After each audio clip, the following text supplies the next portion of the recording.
निहाल जी आपको गाकर सुनाएंगे। निहाल जी प्लीज कम दिस साइड, आ जाइए आ जाइए।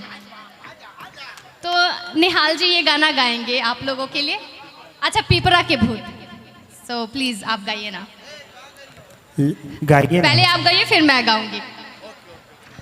हेलो हेलो, मेरा माइक देना। हेलो हेलो हेलो हेलो, आइए। देखिए, हेलो, ये तो मेरे लिए बहुत सौभाग्य की बात है।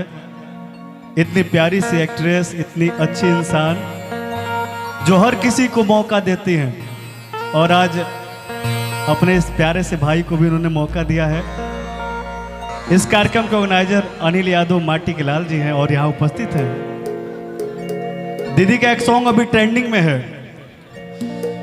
कि दिन रात रहताई जियो कपड़े पर चढ़, है ना भैया? आ धीरे धीरे जात बा बुखार नियन बढ़, कि जहिया से तोहके और देखले बानी अमन कुछ करे के करत नहीं खे, कि ताहर प्यार हा कि आप पिपरा के भूत ए रानी हो उतरत नहीं खे, हो ना भैया? इतनी खूबसूरत एक्टर से किसको नहीं प्यार हो जाए? आप लोगों को प्यार करते हैं? हल्ला करके बताइए तो एक बार। ये लोग करते हैं कि नहीं करते, बट आई लव यू। ये गानवा गा देना यहाँ संगे, गा देना भैया।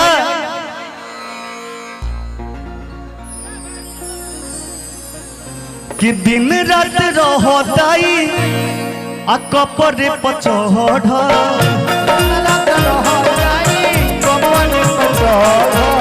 धीरे धीरे जात बाबू नियन बढ़,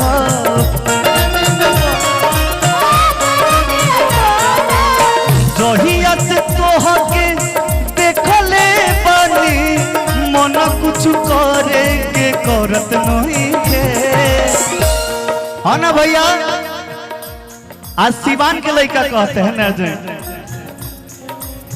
जहिया से तोहके देखले बानी मन कुछ करे के करत नहीं के, ताहर प्यार होगी, ताहर प्यार होगी पिपरा के भूत रानी हो उतरत नहीं के,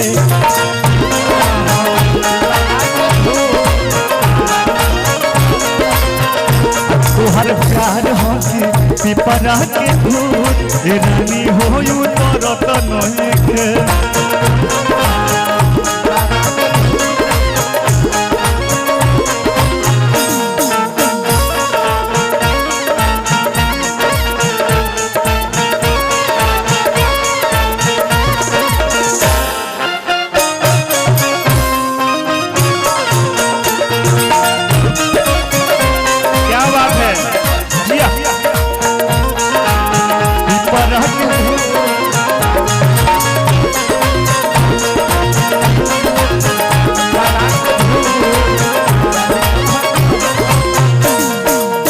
आज इस सिवान में जितना भी लड़का रहा फोटो लिया सन, जानते नहीं क्या कहिए सन? बन के मजनू पीछे पीछे घूमतानी, एक ही फोटोवा हम बार बार चुमतानी,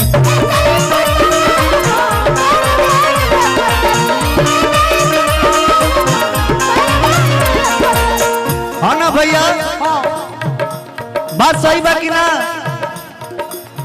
बन के मजनुआ हम पीछे पीछे घूमतानी, एक ही फोटोवा हम बार बार चुमतानी,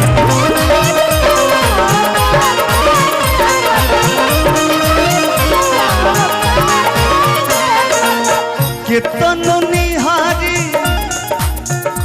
अरे नीलम जी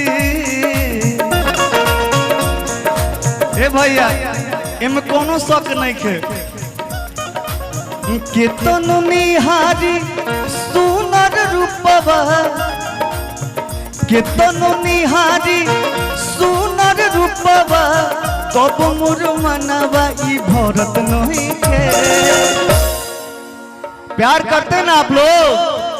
तनी हाल लगे बताओ एक बार। ये बिहार के हल्ला हो, तनी बिहार वाला हल्ला हो जा कि केतन निहारी सुनर रूपवा। ओहो तब मन भरत नहीं खे।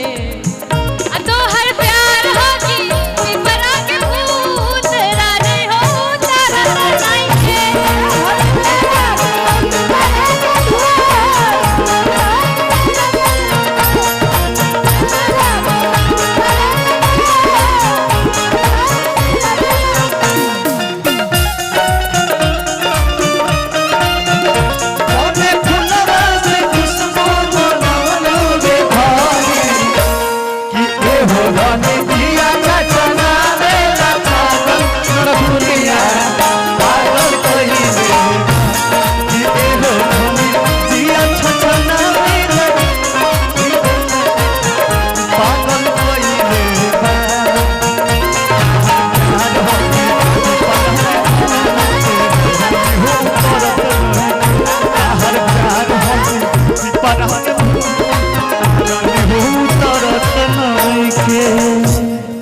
क्या बात है, जोरदार ताली हो जाए नीलम गिरी जी के लिए।